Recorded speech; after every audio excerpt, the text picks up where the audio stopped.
A check-in on the hospitality space as Hilton beat profit estimates for the fourth quarter, delivered some softer 2024 guidance compared to what analysts were expecting. Higher expenses in the tape there, signs of slowing demand for leisure travel, at least compared to international when you comp U.S. versus international in the outlook there. Hilton CEO and President Chris Nassetta joins us now on the company's quarterly results. Chris, great to have you here with us to really dive further in on these numbers and some of the trends that you're seeing get locked in right now. We're finally eclipsing some of those pre-pandemic markers. How much of that do you still think is part of this larger trend, and can the company still capitalize on? I think so. Thanks for having me on, Brad. Listen, last year we finished the year in a really strong way. We ended up for last year having the highest earnings that we've ever had, the highest margins that we've ever had. We beat fourth quarter expectations, as you know, handily on top and bottom line. And we had a huge amount of momentum on the development side, signing more deals, 130,000 rooms last year than we ever have, opening more rooms in the fourth quarter than we ever have in our 100-plus year history. And so we carry a lot of momentum into this year, both on same-store growth, which I'll talk about, and on unit growth, which is increasing at a good pace, coming off the momentum of last year.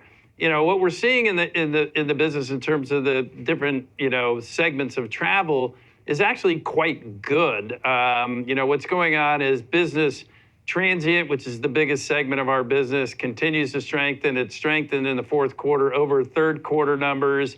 We expect this year a continuance of that, so that it'll continue to get better, both in volume and in price. The meetings and events business, which is a decent size, 20% of our business or so, the demand, because there's so much pent-up demand, is really off the hook strong. I mean, our group booking pace for the year is up 16%. And so there's just demand. There aren't enough places for people to meet because you went through a generation of hotels that were built without a lot of meeting space being built. And so great demand there. And even leisure, which obviously, was, sort of stratospheric coming out of COVID, is continuing to grow. I mean, it is not going backwards. There's still a lot of demand, and the pricing power is quite good. So we think all our segments are going to show growth this year, and in demand and in pricing, because here's the other side of the equation. In terms of the laws of economics, there isn't a lot of supply coming in. I mean, our 30-year average of supply in our industry is about 2.5%. And this year, last year, and for the next couple of years, we'll probably deliver as an industry, 1% or less. And so the setup is really good for the year, which you can see is reflected, in the market's reaction today. Right. Yeah, as you think about the next couple of years, I can't help but to look at the amount of rooms that you have that are in development and in this pipeline right now. 462,000 rooms in development pipeline, over the half of them under construction. You were mentioning on the earnings call, I caught a whiff of it after I got off our 9 to 11 show this morning. One of the huge things, though, that some analysts might be keying in on is what interest rates do for construction and how that impacts the delivery and bringing online fully of some of that pipeline. How do you kind of view it from your standpoint?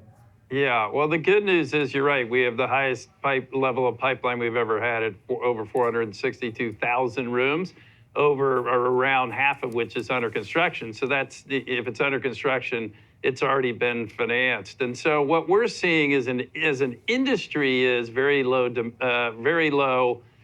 supply in terms of new hotels. What we're seeing as a company, because our brands are the strongest performers in the industry, is we're getting a disproportionate share of the things that are getting done. And so we actually saw our starts in the world and in the US move up last year, even in an environment where financing is still reasonably difficult to get and interest rates are higher. And we expect that to continue. We're certainly seeing that in the first quarter. The answer to why is, listen, our brands are really high-performing brands. They're the most financeable brands. And while there's less money than there might have been 4 or 5 years ago for new development. There is some money, and the economics in the underlying business broadly are good. And then for us, given the ability to drive higher levels of market share and revenues for our owner community are even better. And so people are very anxious to get projects underway, and those that can get financed are doing so. And we expect them to do so at an increasing rate. Yeah. I do think there'll be more money broadly available this year for financing new construction. Interest rates are actually down. They probably have more to come, but interest rates are down in terms of the borrowing costs for our borrowers off their peak. And at the same time, we're doing more as a percentage of our overall growth in conversion. So existing hotels that don't really require financing. I mean, last year, 30% of our unit growth was conversions of existing hotels. This year, it's going to be 35% or more. And so Chris, just lastly, and I have to hustle to my finish here, but when you think about that capacity, reporting out recently this week and a question on the earnings call that Hilton is at least kicking the tires or potentially evaluating a potential acquisition of graduate hotels. I don't know if you'll speak directly to that, but what is the determining factor on an acquisition in this environment versus a strategic partnership like you announced with SLH? Yeah, well, I've been consistent, if nothing else. Of course, I'm not going to talk about anything that's sort of speculated and rumored in the market, but I've been saying for the 16, almost 17 years I've been running this company, all of which, by the way, throughout all of it, we have not bought anything. We've done all of our growth through organic brand development. So we had 9 brands when I got here. We have 22 brands today. But I've always said consistently that never say never. We look at everything that's available in the market. We always have, and it has to pass through, a very rigorous filtration system of being something that we think is really accretive from the standpoint of our brand portfolio and an offering to our customers, and accretive to the value of the company. So for the last 16 years, nothing has passed through that filter. Thus, we've bought nothing. Right now, there's a lot of, as you pointed out, interest rates are higher. There has been a lot more stress in the environment. And so there's probably a little bit more opportunity, not for, elephant hunting, but for smaller tuck-in opportunities that because of the environment are stressed for us to consider things that might get through the filter. And so we've always looked at it we've always looked at everything. I think it's just a little bit more opportunity than we've seen.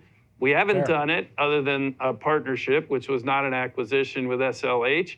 And if and when we do, you guys will be the first to know. But it's a more interesting environment. All right. Well, we would love the opportunity to help break that news with you. Chris Nassetta, Hilton CEO. Thanks so much for taking the time here today. Appreciate it.